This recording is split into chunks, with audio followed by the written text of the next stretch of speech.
goalie. Coach Kiffin has surrounded himself with an incredible staff. Another top recruiting class. It's moving so fast, it's hard to keep up with, but I think we're still filling holes left and right. The 23 team had a very entertaining Grove Bowl. Did you make the Grove Bowl? Some of you made the Grove Bowl. It was a lot of fun. And they're now about to dive into summer workouts. Man, y'all give it up for Coach Lane Kiffin.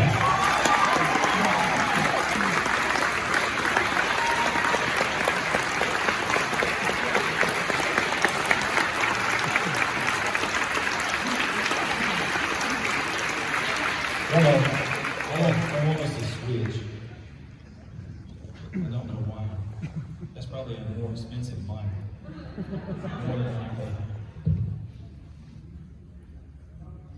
So let's start. Yeah, Jesus. Yeah, I didn't know that. Well, he's like on a podium. You should have known it, didn't you? No, I mean, I saw it now. I wasn't sure that earlier today. And wow. So he's here. I mean, he goes off to Wild Rose in the morning with Tom, and then all of a sudden, now he's out here. He's supposed to be training, but now he's out here taking pictures and getting spoiled, so now he's not going to listen to anything tonight. Well, Tom has him like sitting there. When he's at your house, he doesn't do that. Well, ask Tom to leave and see if that dog sits there. He's coming over here to hang out with you. Coach told a story about getting his head stuck in a garbage can or something in the house. Yes. Yeah, I've not gotten out of the garbage can yet. Tell us about the rest of the family. You went to a high school graduation here recently. I did. It was cool. It's actually a really cool story because the neighbors had a graduation the year before and asked me to come over, take a picture with the kids and stuff. And my daughter was still living in California at the time, so it was kind of like, this is neat. But boy, it'd be really cool for my kid considering that all of a sudden the kid was here. Yeah. So I was going to have a graduation 1 year later in the same exact spot, and all of a sudden she's there with her friends. Is really neat. Landry's doing Olemiss? Yeah.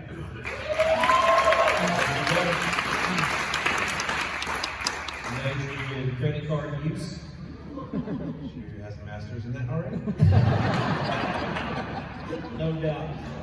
We're going to ask you a few questions, Coach. I want to steal your thunder if you may have some specific things you want to know. But let's start with the Grove Bowl and talk about it in general and any players that you thought that stood out in the Grove Bowl.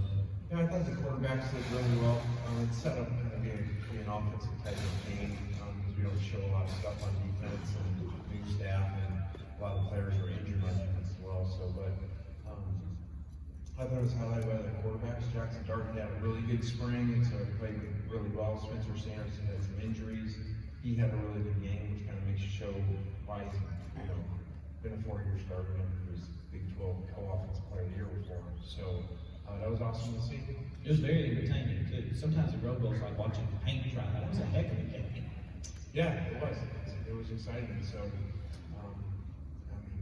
you always want to win. I've just always said, if you can ideally, the way to do it is to score a lot of points versus the low-scoring games, just because more exciting for fans and recruits. When you first got here, we talked about this even here last year. Depth was a key term that you used. Building depth, got to build depth. I know you use that a lot. Where do you feel like we are in that category now? You're good. Well, I think it's very challenging because of the system that's set up with the transfer portal. I've talked about it many times before. The portal initially was built, it was going to be players that were going to leave because they weren't happy where they were at, just because they're not playing. And now, because of the NIL part of it, and as you guys figured out, basically paid now, so now you have this whole thing. Guys go in and do well, they actually like their coaches, like where they're at, but they want to go test free agency, so they go out and market. So you just have a really challenging time frame here to look at our scholarship. Basically, 40 players of attrition out of 85 turnover is lots. Like you run the company, losing half your employees every year. Yeah, that is a crazy number. In college athletics, you've always had a percentage of that, but boy, sure is big these days for sure. Tell us about defense coordinator, big building.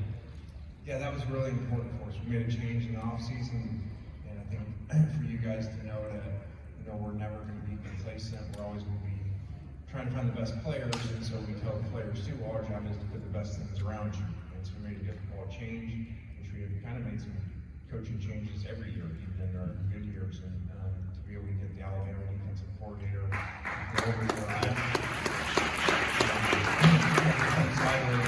a lateral move like that usually doesn't ever happen. So I think that speaks volumes too about what we're doing, that somebody like that would do that also.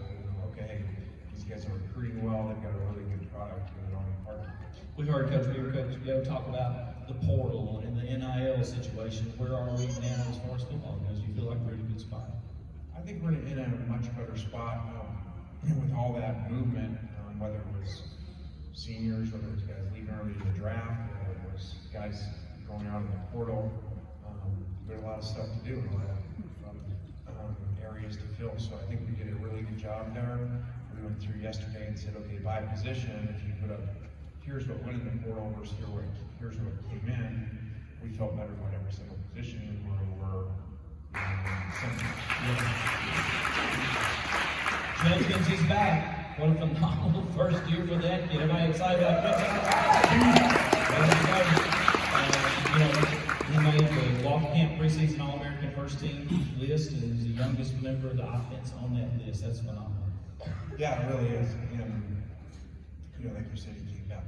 That's just the world we live in now. We sign a kid, he has a great year, and now we just hope that he comes back for his second year.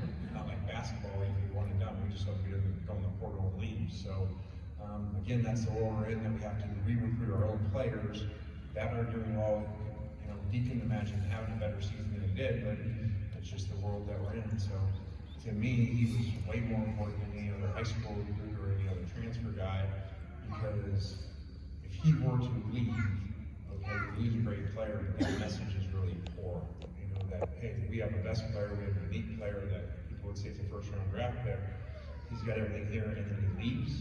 That's a bad message for your other players that may go in, or players you're trying to get in front of. It's interesting because I've heard people say to me, Coach Kiffin's got it figured out because of his pro background, but it's really different from pro ball, isn't it? Yeah, because you don't have real contracts. You don't have, they're really one-sided. So it's just a situation that we're in. They basically have windows throughout the year that they can leave whenever they want to. And you really can't sign them to multi-year contracts like you can in the NFL.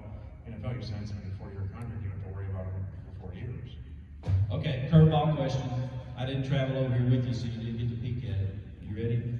The Elvis Festival starts tomorrow here in Tupelo. You now know that Elvis was born in Tupelo. We saw that. I thought that was the question. I have it ready to go. His home is just down the road here, right? Yeah, you screwed me in that year one here. Yeah, you're forgiving me.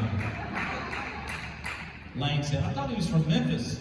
Okay, that's what people think if you're all the way. Okay, the LA Times reporter. Well, now you know the answer. I was going to actually ask him, and I bet he would have said Memphis. He would have said Memphis, Los Angeles. Born in Tupelo, went to Memphis, no doubt.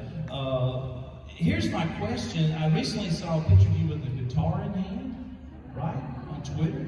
So what kind of musical skills does Lane Kiffin have? Well, that was the beauty of the way that we filmed it.